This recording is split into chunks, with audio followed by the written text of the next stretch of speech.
cause I burn for you. Got to get to rise, woman. I love you till the end of time, yeah. I said, now listen, just love me little daughter. You my little fire starter, like a flame without no water. Knew it from the first time. I rest my eyes on you, caught up in the way you move, loving everything you do. Hey, yo, long, long time I've been waiting for. Take my last step up to your door, cause when I get inside I'm gonna love you more. So give me what you got in store, yeah. Hey, what's up guys? This is Danny Colville from Colville Outfitters. I'm here today on the beautiful Niagara. What a wonderful day. If you guys don't know much about the Niagara, it pushes 1 million gallons per second. It flows from Lake Erie into Lake Ontario, so it's a connection there. It's the bottom of all the Great Lakes. And the next river down is the St. Lawrence. So this is our last major steelhead holding water at the very top of Lake Ontario. Sorry about that, I was forgetting what it was. But so anyways, I just came from Michigan, and I was super blessed to fish there with some great people. Thank you everybody who allowed me to stay with you and fish with you. So I was already rigged up with a nice 15-gram float. This is a nice big water style float. It's got two-tone, it's got the chartreuse, and it's got the orange, so I can see it really long distances. We're fishing really deep, anywhere from 15 to 20 feet.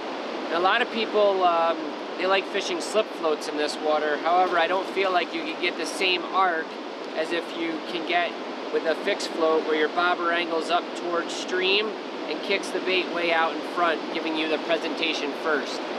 Even though this is big, giant water, we're fishing really close into shore here, right up along the rocks, and it's really super clear. So we want to use really tiny, small baits, jigs, stuff like that.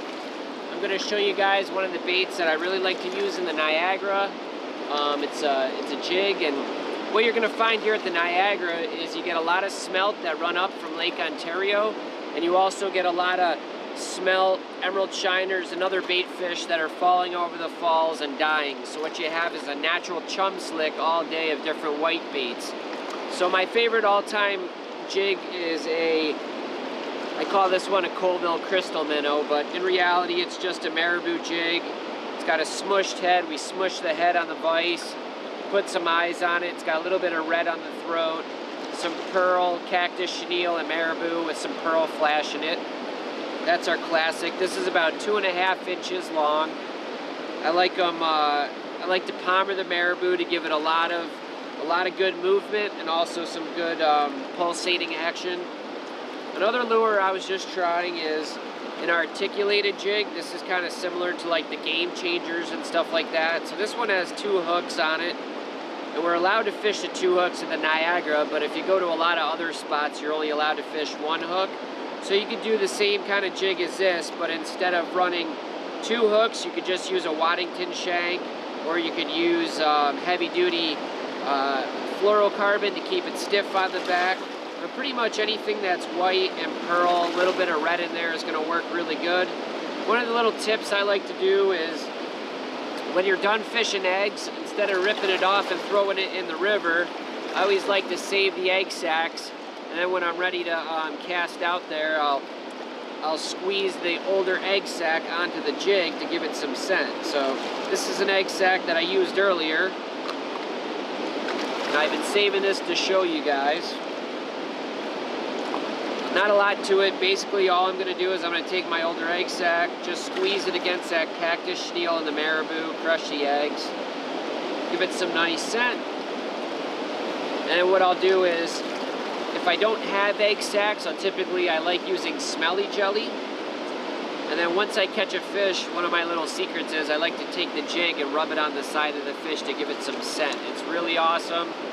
Probably have noticed before that when you catch a fish on a jig, you continually catch fish on that jig. It's even better than a fresh jig right out of the box. So my rod of choice is a 13-foot, 6 to 15 pound or 6 to 12 pound. I like the 13-foot down here because it really allows me to run a longer leader with my fixed float, and I can cast that pretty effectively. I like running as big of a reel as possible as long as it balances out the rod. Today I have a drop back 535. We got a hard coat blue backplate. If you fish in the Niagara a lot, you know you want a hard coat reel. There's a lot of really harsh rocks down here.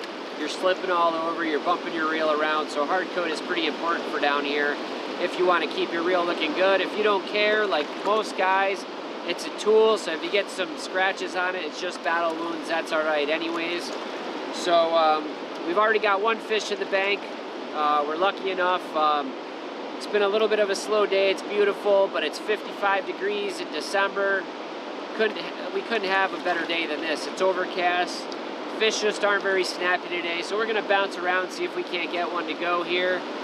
So I'll see you guys when we land the next fish. Because I burn for you. When I'm far away, you know I yearn for you. And everything you do, cause I burn for you. Got to get to rise, woman. I love you till the end of time, yeah. Because I burn for you. When I'm far away, you know I yearn for you. And everything you do, cause I burn for you.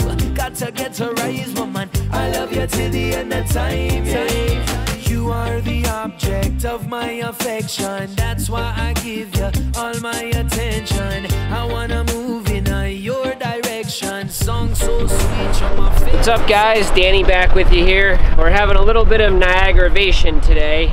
It's a really tough day. I don't know, it's beautiful weather like I was saying earlier. I mean, we're fishing this shoreline at a drop off. I could see the rocks. There's maybe 10 foot of visibility. It should be a lot better fishing, but it just, fish aren't here, they're not biting or something. Anyways, the line I like to use for this application, and also anywhere that there is a lot of snags, is I like to run the 23 pound blood run or a high pound mono, like anything from 17 to maybe 25 pound. And the reason I like such a heavy monofilament is because when you're fishing really snaggy area and you're running 10 and 12 pound fluoros, even 8 pound fluoros, when you're snagged on the bottom and you're stretching, there is no give to the fluoro at all. Some fluoro has a little bit of stretch, but most all the stretch comes from the monofilament. So what ends up happening is when you're pulling a snag, you know, when you're pulling a snag on a submerged limb or a rock, the mono keeps getting thinner and thinner and thinner, and the fluorocarbon pretty much maintains its size. And what we normally do is we don't change our monofilament, we only end up changing our leader, so it's a fresh piece going against a pretty beat up section of mono. So I do like running the 23. I don't see any difference as far as floatability. In some cases it helps more, and I'm gonna break off a lot less bobbers running the 23. And most of the high-end lines, when they rate poundages, they're talking about the actual breaking strength. So we're so accustomed to stuff like Berkeley and Trilene and Stren and stuff like that, that what ends up happening is we're used to this big thick line that breaks way heavier than it's rated. So what I would really say is try yourself, get some Blood Run 23 and give that a shot. I'm sure you'll be happy with it. I run it in big rivers down to small little creeks, and you'll be happy that you did. Sweet, you're my favorite selection. And when the rhythm I go play, hey yo, vision of your body in my head, you know, no one on this earth could I love you more.